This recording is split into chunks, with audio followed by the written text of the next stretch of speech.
الصلاة والسلام عليك يا رسول الله. الصلاة والسلام عليك يا حبيب الله. الصلاة والسلام عليك يا شفيع المذنبين. সবাই আমার সঙ্গে মহব্বতে বলেন সালাতু ওয়াসসালামু আলাইকা ইয়া রাহমাতাল লিল আলামিন। قال الله تعالى في شان حبيبه إن الله وملائكته يصلون على النبي يا أيها الذين آمنوا صلوا عليه وسلموا تسليما. اللهم صل على ما شاء الله مرحبا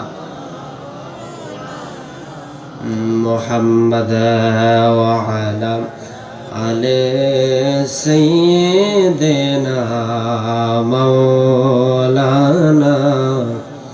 আর জবান খুলে মহব্বতে পড়েন আল্লাহুম্মা সাল্লি আলা سيدنا مولانا محمد وعلى آل سيدنا مولانا. আর নামাজ পড়ো রোজা রাখো সালাম জানাও গো নবীরে আমার আল্লাহ খুশি হইবে গো। মারহাবা কোন ফতেপুরের মানুষ, হরিপুরের মানুষ, গাছতলার মানুষ, মহাব্বত নিয়ে বসে যাও, প্রেম নিয়ে বসে যাও।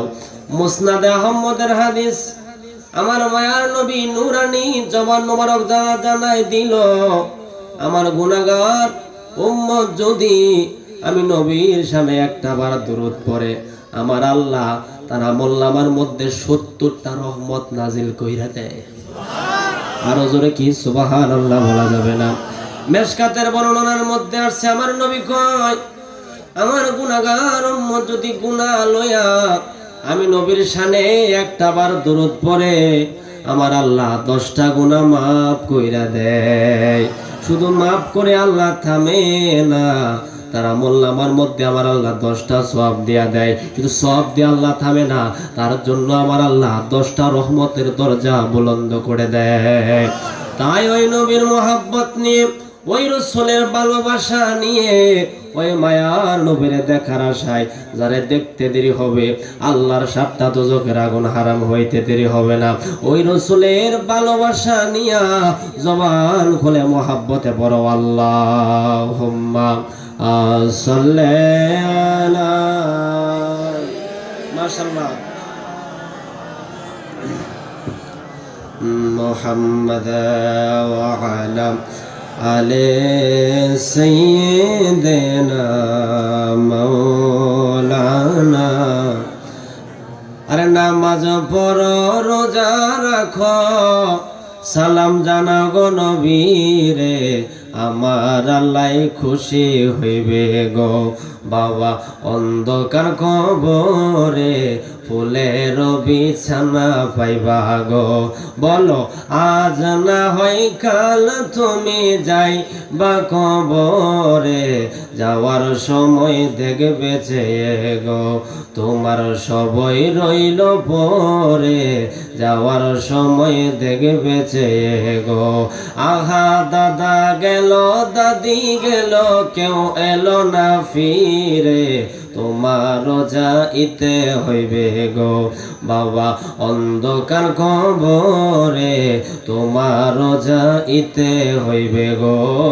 আল্লাহুম্মা সাল্লি আলা সাইয়্যিদিনা দেনা মাওলানা মাশাআল্লাহ মারহাবা দাও আলা আলে সাইয়্যিদিনা মাওলানা আরে জনম জনম যদি গাহি তোমার মহিমা গাওয়া শেষ হবে নাহি মারহাবা কোন আরে জনম জনম যদি গাহি তোমার মহিমা গাওয়া শেষ হবে নাহি ক্ষমা করো দয়া করো ক্ষমা করো দয়া করো ওগো দয়াবান তুমি রহমান তুমি মেহেরবান বলো তুমি রহমান তুমি মেহেরবান লা ইলাহা জোড়ে লা ইলাহা ইল্লাল্লাহ লা ইলাহা ইল্লাল্লাহ লা ইলাহা ইল্লাল্লাহ আমরার নবীজি কান্দেন মদিনা যেটা ইমানদারের ঠিকানা আমরার নবীজি কান্দেন মদিনা যেটা ইমানদারের ঠিকানা আরে দয়া লাল্লা দয়া কর দয়া লাল্লা পুরাও মনের বাসনা লা ইলাহা মারহাবা লা ইলাহা ইল্লাল্লাহ লা ইলাহা ইল্লাল্লাহ লা ইলাহা আমরার মনে যে আর মানে না আমরা কবে যাব মদিনা আমরার মনে যে আর মানে না আমরা কবে যাব মদিনা আল্লাহ মদিনার রাস্তা চিনি না আমরা মদিনার রাস্তা চিনি না আল্লাহর অলিগঞ্জ জানে ঠিকানা লা ইলাহা ইল্লাল্লাহ ইলাহা লা ইলাহা ইল্লাল্লাহ লা ইলাহা লা ইলাহা ইল্লাল্লাহ লা ইলাহা ইল্লাল্লাহ লা ইলাহা লা ইলাহা ইল্লাল্লাহ মুহাম্মাদুর রাসূলুল্লাহ সাল্লাল্লাহু তাআলা আলাইহি ওয়াসাল্লাম আজকের এই ময়মনসিংহ জেলাধীন তারাকান্দা উপজেলাধীন ফতেপুর পূর্বপাড়া জনাব মোহাম্মদ আব্দুল গফুর সাহেবের বাড়ির প্রাঙ্গণে ইসালে সোয়াব পঞ্চবার্ষিক ওয়াজ ও দোয়ার মাহফিল উক্ত মাহফিলের যিনি সভাপতির আসন অলঙ্কিত করেছেন আমার পরম শ্রদ্ধেয় উস্তাদ আশিক রাসূল হযরতুল আল্লাম আলহাজ হযরত মাওলানা হযরত আলী হাবিবি সাহেব খলিফা রসুলপুর দরবার শরীফ ভাইস প্রিন্সিপাল রাঘবপুর রহমানিয়া ফাজিল মাদ্রাসা বারাকাল্লাহু তাআলা ফি হায়াতিহি পড়ি আল্লাহুম্মা আমিন। আর আমি বেশি খুশি হইলাম হে কামারিয়ার মানুষ আমারে খুব বেশি মায়া করে বনপনা সে কামারিয়ার মানুষ হুজুরে আমি প্রত্যেকটা প্রোগ্রামেই পাই ওই এলাকার রৌনক আলহাজ হযরত মাওলানা মোহাম্মদ ইয়াকুব আলী সাহেব সাবেক সহসুপার কামারি আমদানিয়া দাখিল মাদ্রাসা প্রধান আলোচক আমার পরে যিনি আসবেন আমার অত্যন্ত মহব্বতের মানুষ হযরত মাওলানা শাহ মোহাম্মদ আরিফ বিল্লাহ সিদ্দিকী সাহেব খতিব শম্ভুগঞ্জ বড় মসজিদ আমার পূর্বে আলোচনা করেছেন আমার আরেক মহব্বতের ভাই আশিক রাসূল আলহাজ হযরতুল আল্লাহ মাওলানা মুস্তাজুল হক সাহেব সহকারী শিক্ষক কুঠরাগাঁও ইউসুফিয়া ফাজিল মাদ্রাসা মাহফিল পরিচালনায় আমার আরেক ভাই মফিদুল ইসলাম নুরানি হুজুর পরিচালক এলমে মদিনা নুরানি মাদ্রাসা কামারিয়া চৌরাস্তা। তো আল্লাহর দরবারে শুকর আদায় করি যে আল্লাহ পাক দীর্ঘ 1টি বছর পর আপনাদের নেক মুখের দোয়া নেওয়ার জন্য আমি গুনাহগারকে এই ফতেপুরে আসার তৌফিক দিলেন। তো যেহেতু আল্লাহ পাক আপনাদের নেক মুখের দোয়া নেওয়ার জন্য আমারে আসতে তৌফিক দিলেন, আল্লাহ যেন আমারে বলার আপনাদেরকে যেন শোনার যেন তৌফিক দেয়, আমিন বলেন। আর জোরে বলেন আল্লাহুম্মা আমিন। কোরআনের মধ্যে কোনো দুর্বল আয়াত আছে নি? হ্যাঁ, কোনো দুর্বল আয়াত নাই, সবগুলার হুকুম সমান নাই, একটা একটু কম মানে একটু বেশি মানে আল্লাহ কইছে নি? নাই, সবগুলার হুকুম সমান। আচ্ছা, কোরআন পায়া রসুল দামি নাকি রসুল পায়া কোরআন দামি? সবাই কন রসুল পায়া কোরআন দামি। মাশাআল্লাহ, উত্তর ভালো দিছেন। কেন দিবেন না? কারণ আমরা তো নবীর জন্য পাগল, এটা আমরা কমই। মারহাবা বলেন। আব্বা জান, বাবা জান, আমি আর ভূমিকার মধ্যে সময় নেব না। নবীকে কেমন প্রয়োজন আজকে একটু আপনাদেরকে আমি বোঝায় যাই। আব্বারে আমার, বাবারে আমার, একটা কথা আমরা গ্রামে বলি, শেষ ভালো যার সব ভালো তার। এটা ফতেপুরের মানুষও কয়, কদমতলির মানুষ কয়, গাছতলার মানুষেও কয়, শেষ ভালো যার সব ভালো তার। এখন মানুষের শেষ হয় মরণ দিয়া। কি দিয়া? মরণ দিয়া। পরে কোথায় রাখে? কবরের মধ্যে রাখে। নবীকে যে কেমন প্রয়োজন এ ওয়াজ সভাপতি সাহেবের করার দরকার নাই, মাওলানা ইয়াকুব আলী হুজুরের করার দরকার নাই। আমার আল্লাহ তার বন্ধুরে কত ভালোবাসে। আল্লাহ কয় শেষ হয় মরণ দিয়া। ফতেপুরের মানুষ যখন মারা যায়, পরিপুরের মানুষ যখন মারা যায়, আব্বা জান, বাবা জান বাসজারের পাশে একটা কবর বানায়, সাদা মারফিন কাপড় পরায়া, জানাজা নামাজ পড়ায়া কবরের মধ্যে যখন লাশটা রাখা হয়, আল্লাহ কয় আমরা আল্লাহর কোরআন নবীর হাদিস পড়ে পাইলাম, লাশ রাখার সময় আল্লাহু আকবার বলার কোনো সিস্টেম নাই, সুবহানাল্লাহ বলার কোনো সিস্টেম নাই, সুবহানা রব্বিয়াল আযীম বলার কোনো সিস্টেম নাই, সুবহানা রব্বিয়াল আলা বলার কোনো সিস্টেম নাই। আল্লাহ তার হাবিবরে কত ভালোবাসে।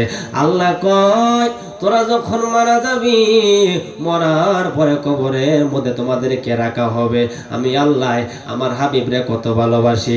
আল্লাহু আকবার বলে লাশ কবরে রাখার কোনো সুযোগ নাই, সুবহানাল্লাহ বলে লাশ কবরের মধ্যে রাখার কোনো সুযোগ নাই, সুবহানা রব্বিয়াল আলা পরে লাশ কবরের মধ্যে রাখার কোনো সুযোগ নাই, সুবহানা রব্বিয়াল আযীম পরে লাশটা কবরের মধ্যে রাখার কোনো সুযোগ নাই।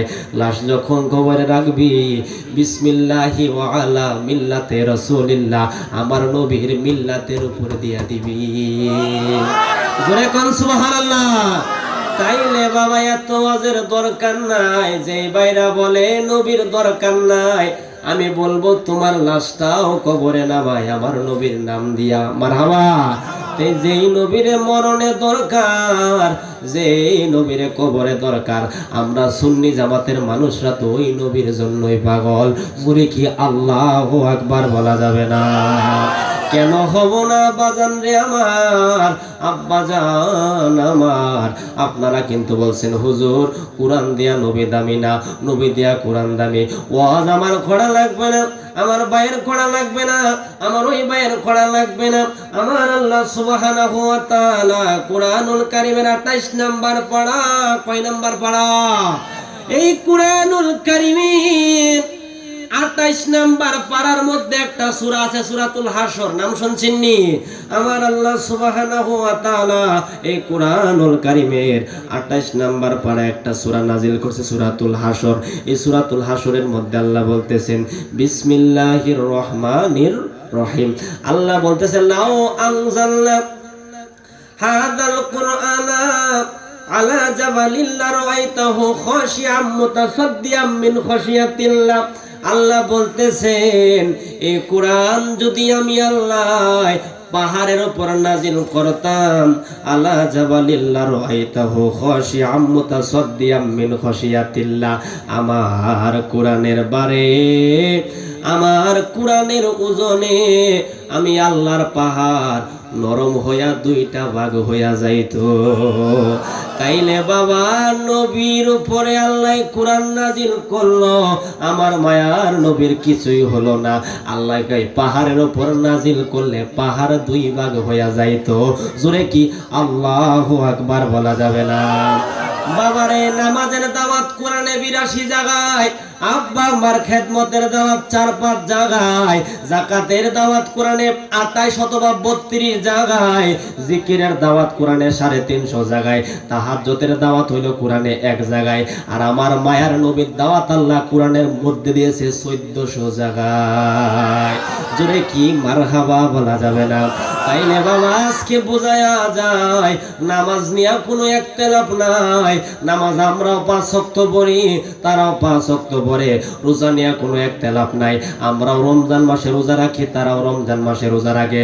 হজ নিয়ে কোনো একতলাপ নাই। আমরা হজের মাসে হজ করি, তারাও হজের মাসে হজ করে। একতলাপ হইল নবী নিয়া। কি নিয়া? জোরে কোন কি নিয়া? কি নিয়া? নবী নিয়া। মনোযোগ, আমি বোঝায় কথা বলি, পরে আমি ঘটনায় যাব। গজলও তো আমি কেমন পারি আমরা মোটামুটি জানোই, কিন্তু আমার আপনাদের পরিবেশটাকে সুন্দর হোক। একতলাপ কি নিয়া? নবী নিয়া। নবী নিয়ে একতলাপ করে হুজুর কি হয়েছে জানেননি? আগে বৃষ্টি দরকার ছিল, হুজুর নামে দোয়া করছে, আল্লাহ বৃষ্টি দিয়ে দিছে আগের হুজুরের নাম নেই। হ্যাঁ, আর এখন হুজুরে খতম করে দোয়া করলে কবুল হয় না। ঠিক নি? ঠিক নি? আজকে সমস্যাটা কোন জায়গায়? সমস্যা টুপির জায়গায় না, সমস্যা দাড়ির জায়গায় না, সমস্যা পাগড়ির জায়গায় না। কারণ টুপির জায়গায় আছে, টুপি কি নিচের মধ্যে নামছে নি? না। পাগড়ির জায়গায় আছে, জুব্বার জায়গায় আছে, হুজুরের জায়গায় নাই। ঠিক নেই? এখন হুজুর আবার হুজুরের জায়গায় কেন নাই এটা বুঝবার চাই। আমি বলবো এই কারণে হুজুরের জায়গায় নাই, হুজুরের মধ্যে আমার নবীর ভালোবাসা নাই। হুজুর এখন ঠিক না বে ঠিক? হুজুরে নবীর একটু তারা সালাম দিলে বেদাত কয়। ঠিক নি? জানাজার পরে দোয়া করলে বেদাত কয়। হুজুরে নবীর আব্বা মারে দুজকি কয়।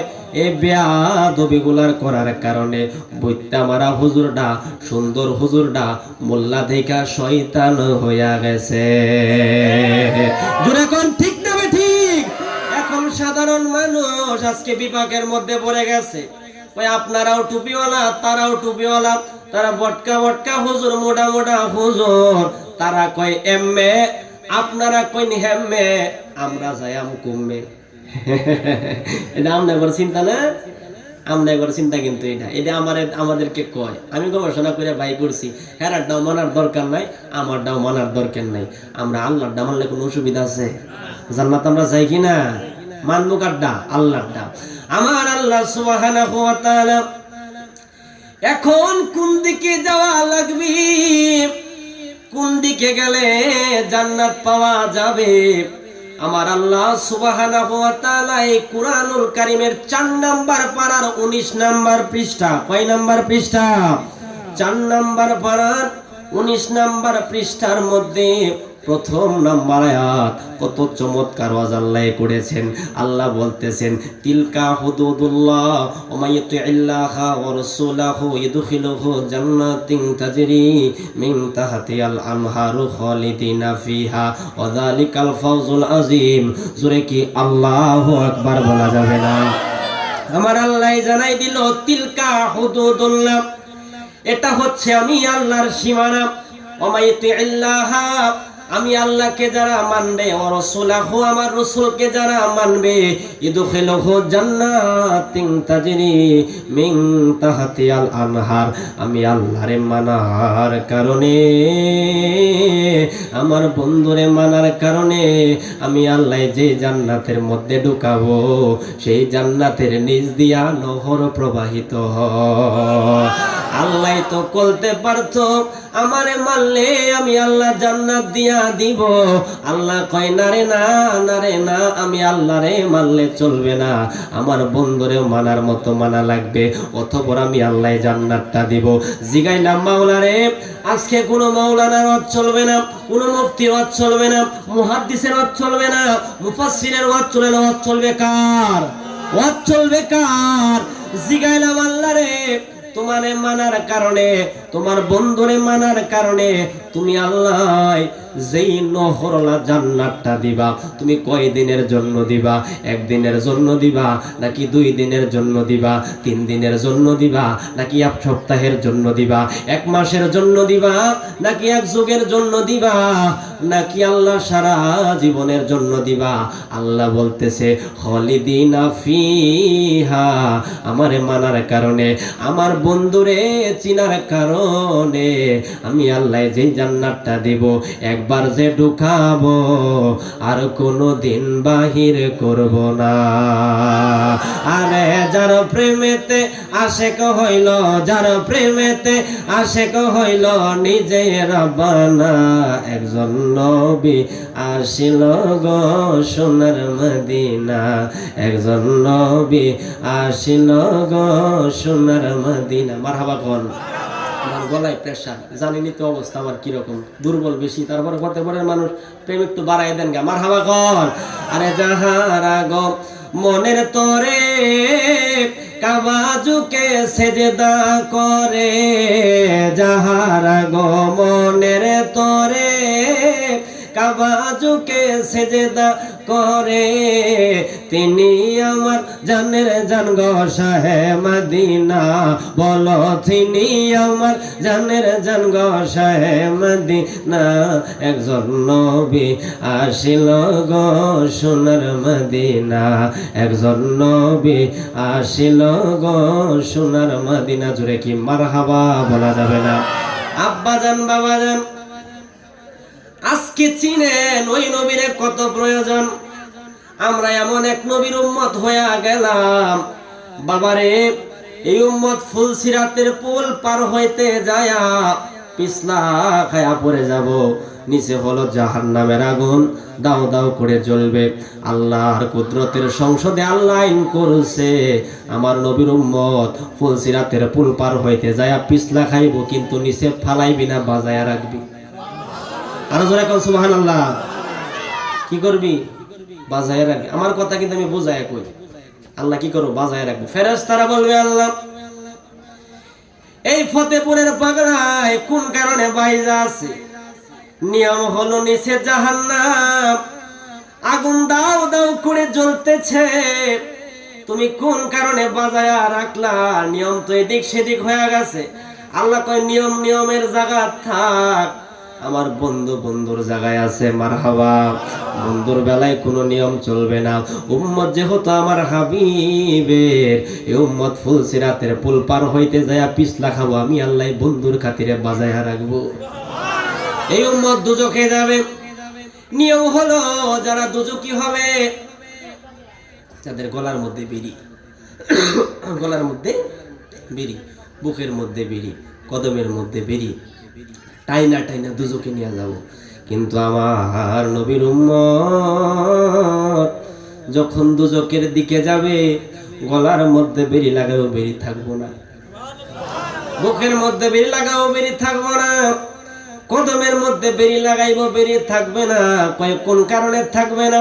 ওই উম্মত যেহেতু আমার বন্ধুর, দুজকে যাব, টাইনা নেওয়ার কোনো সিস্টেম নাই, বেরি লাগাইবা বেরি খুলে যাবে।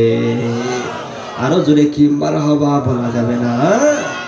আচ্ছা আরো বুঝি, মোটামুটি হাসরটা ক্লিয়ার করি। মিজানের পাল্লা আসেনি? আসেনি? আচ্ছা হুজুর তো আমার বয়সে মোটামুটি 7-8 গুণ বড় হইবেন। হ্যাঁ, আপনার বয়স কত?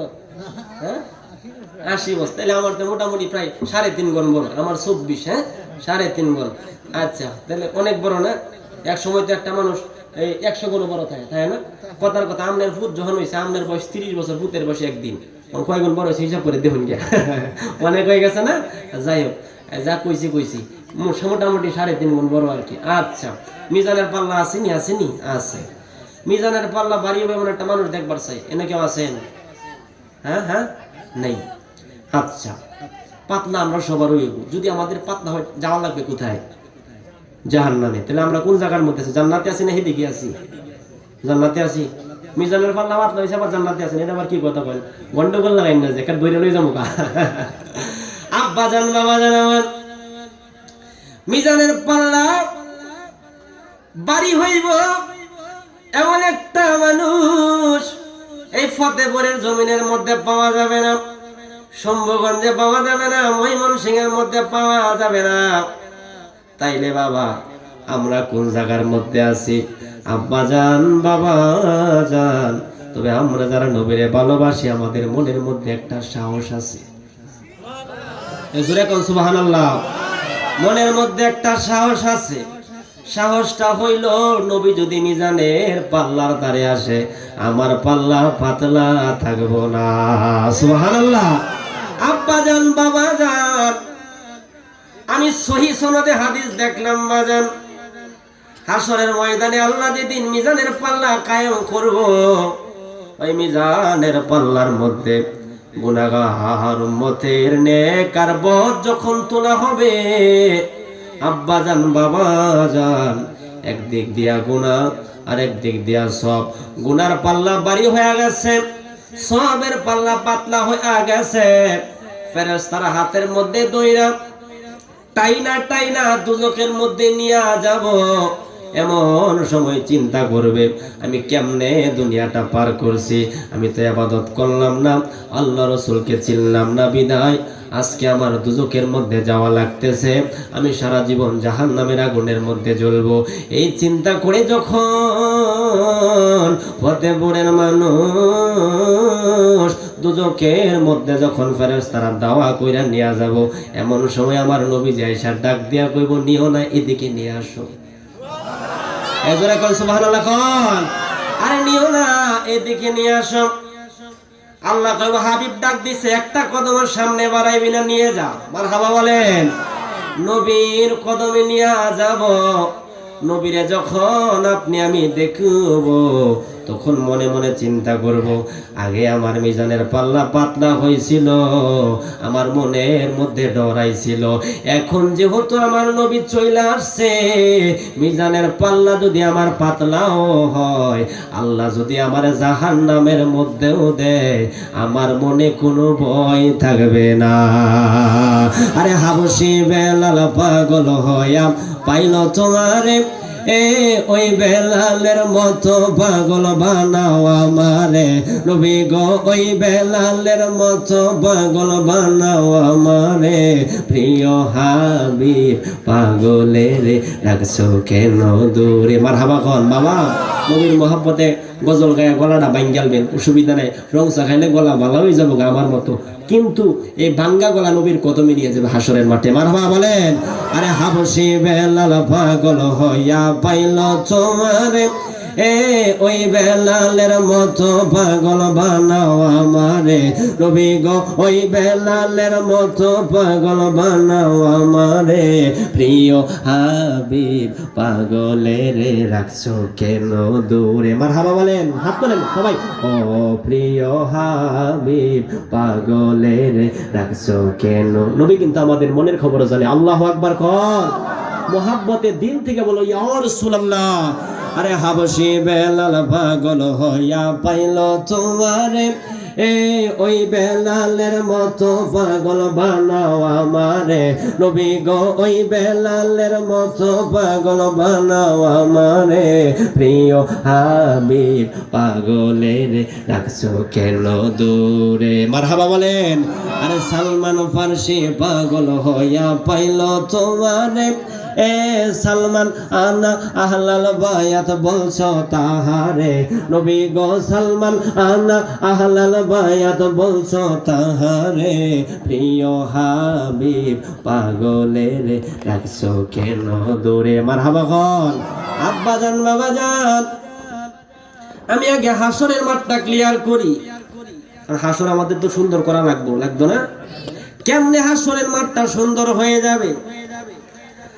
আব্বা জান, বাবা জান, আমার মায়ার নবীর ডাক দিয়া খবর, আমার ফতেপুরের পাগল, আমার গাছতলার পাগল, যতদিন আল্লাহ তারে ফতেপুরের জমিনে রাখছিল, আমি নবীর জন্য সে পাগল ছিল, চোখের পানি ফেলায়া ফেলায়া কাঁদছিল।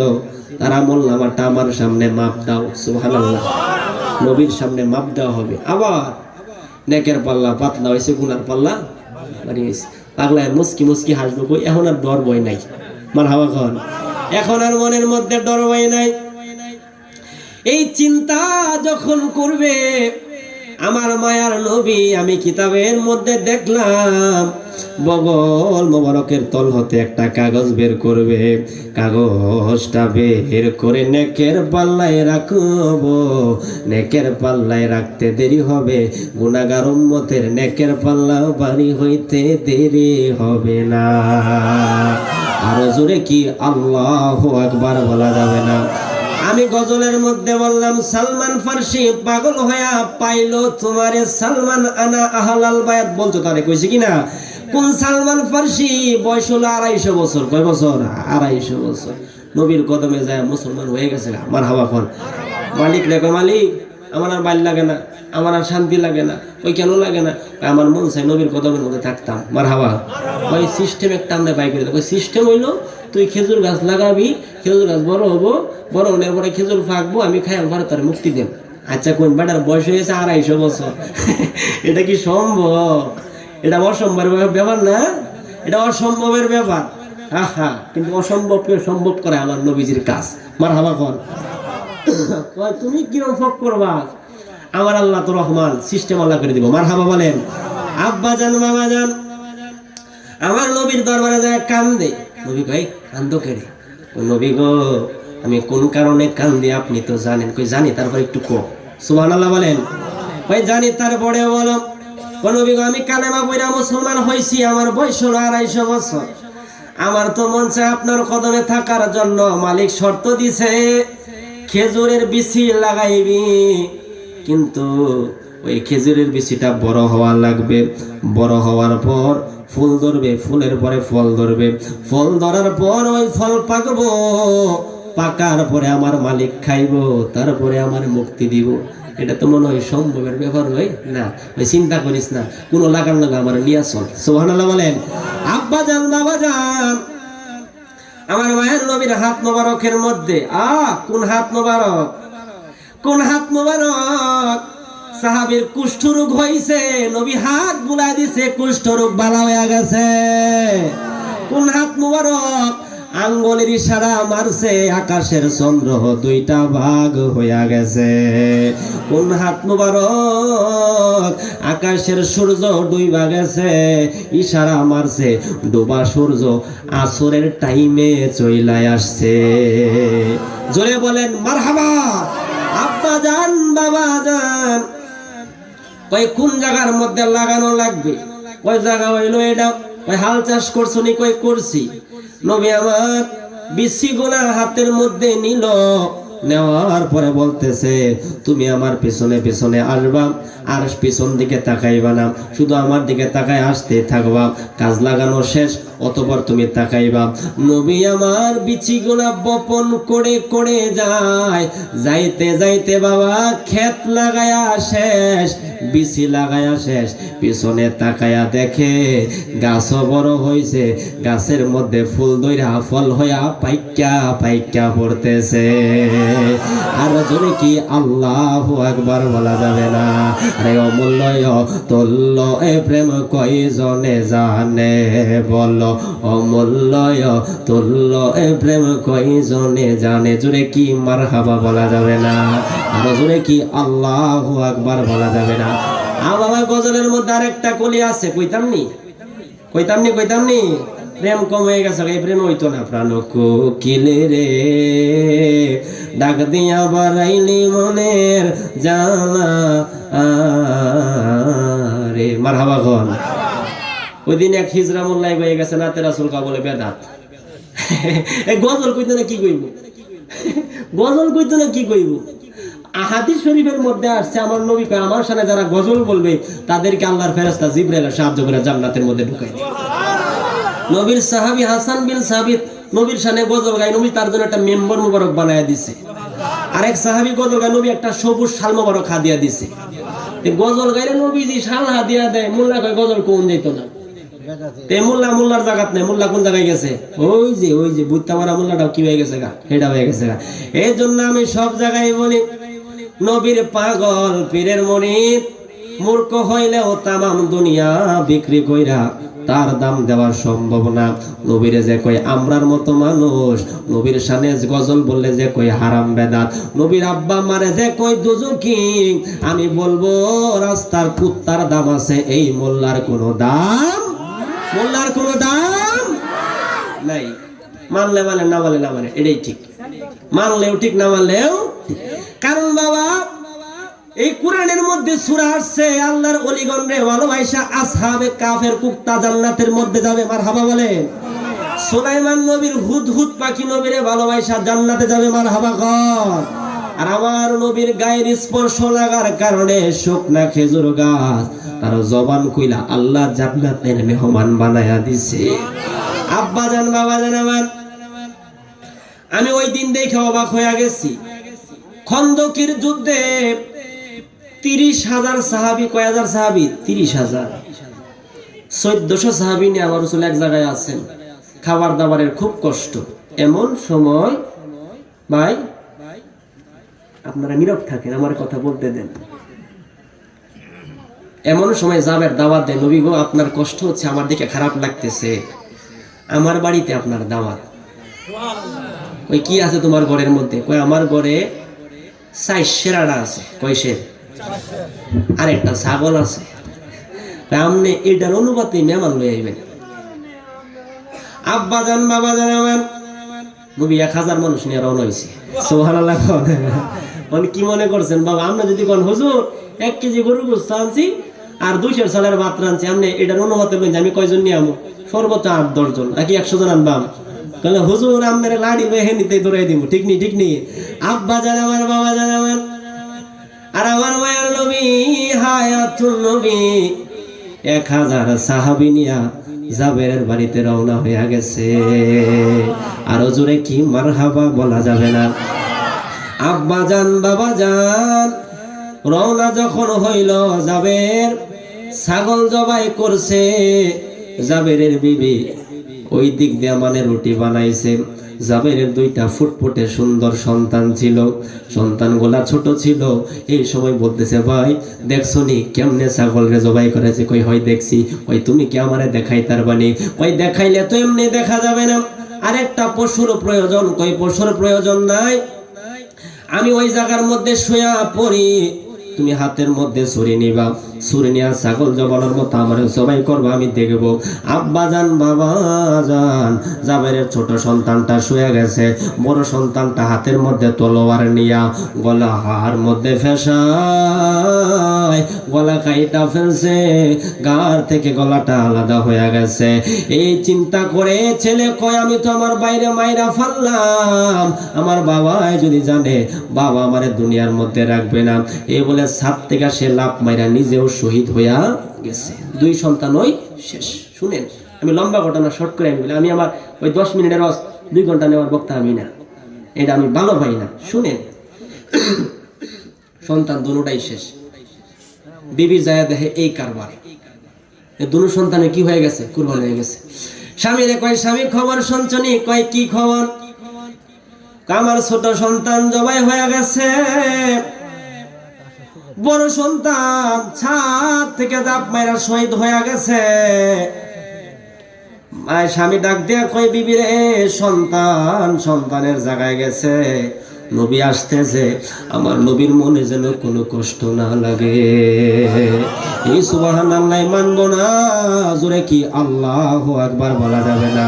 ওই নবী আসতেছে, বিবি গো আর বৈশা থাইকো না, তুমি যায়া রান্নার মতো রান্না করো, সন্তানগুলারে দরজার আলের মধ্যে রাইখা দাও, রক্ত যেন না দেখা যায়। যদি নবী আমার রক্ত মোবারক দেখে আমার নবীজির মেহমানদারিটার মধ্যে একটু ব্যাঘাত ঘটে যাবে, কারণ আমি তো সন্তানের চাইতে, বিবির চাইতে, আমার জীবনের চাইতে আমার কামলেওয়ালা নবীরে 1000 গুণ কোটি গুণ ভালোবাসি। আরো জোরে কি মারহাবা বলা যাবে না? সন্তানের জায়গায় এভাবে গায়ে ডাইকা রাইখা দিচ্ছে। 1000 সাহাবী নিয়া আমার মায়ার নবী জাবেরের ঘরে প্রবেশ করছে। জাবেরের মন তারপরেও খারাপ না, হাসতেছে। সুবহানাল্লাহ বলেন। সাহাবী 1000 নিয়া নবীজি আমার বসছে, বসার পরে কই যাবে কোনো কিছু বাকিটা কি আসেনি? কই কোনো কিছু বাকিটা কি নাই। একটা ছাগল জবে করছিলাম, এই আবার 400 আটা রুটি নবী গইডি আনছি, আর কিছু নাই। ওই মানুষ তোমার কোনো বাকি আসেনি? আমি আমার বিবি বাকি আছি, নিয়ে বিবিরে নিয়ে আসো, তোমার বিবির সন্তান আছিল তাদেরকেও নিয়ে আসো। মারহাবা কর। কই তোমার 2টা সন্তান আছিল তাদেরকেও নিয়ে আসো। যাবে কই নবী গো তাদেরকে পরে নিয়ে আসি। কই আমার দরবার হলো অন্যরকম দরবার, আমি নবী আগে খাওয়াই, পরে আমি মায়ার নবী ভিতরে দেই। সুবহানাল্লাহ। ওই সন্তান গোলা কোথায়?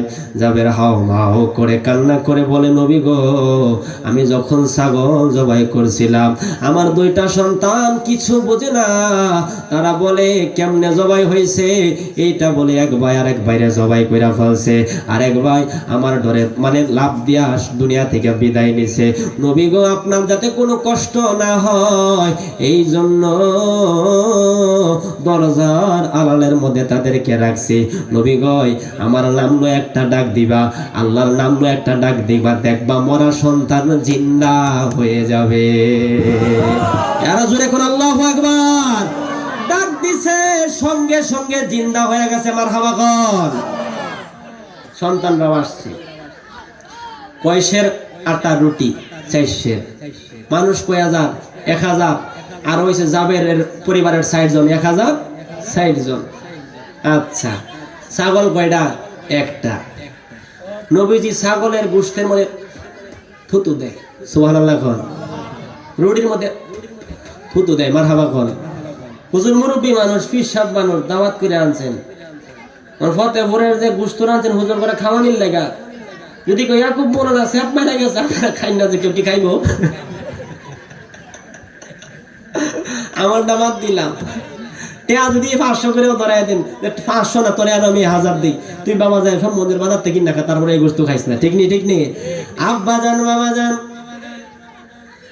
এই ইয়াকুব মাওলানা বড় হুজুরে থুতু মারলে ফতেপুরের মানুষ সেই গোশত খাইবার চাই না।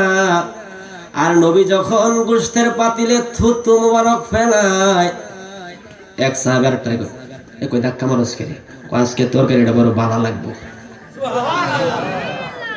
রুটির মধ্যে থুতু দেয়, আজকে রুটিগুলা বড় স্বাদ লাগবে। মারহাবা। কই কেমনে বুঝছো? আমি বুঝা লাইছি। কই কেমনে বুঝছো? কই এখন কমু না, আগে খায়ালো, আগে টেস্ট কর, পরে আমি বলবো। রুটি খাইছে, গোশত খাইছে, 1000 সাহাবী পেট ভরা খায়া ফেলছে। খাওয়ার পরে কই জীবনে বহুত জায়গার মশলা খাইলাম, মক্কার বাজারের মশলা খাইলাম, মদিনার বাজারের মশলা খাইলাম, সিরিয়ার বাজারের মশলা খাইলাম, দামেস্কের বাজারের মশলা খাইলাম। এটা কোন বাজারের মশলা? ওই মশলা তো দুনিয়ার কোন বাজারের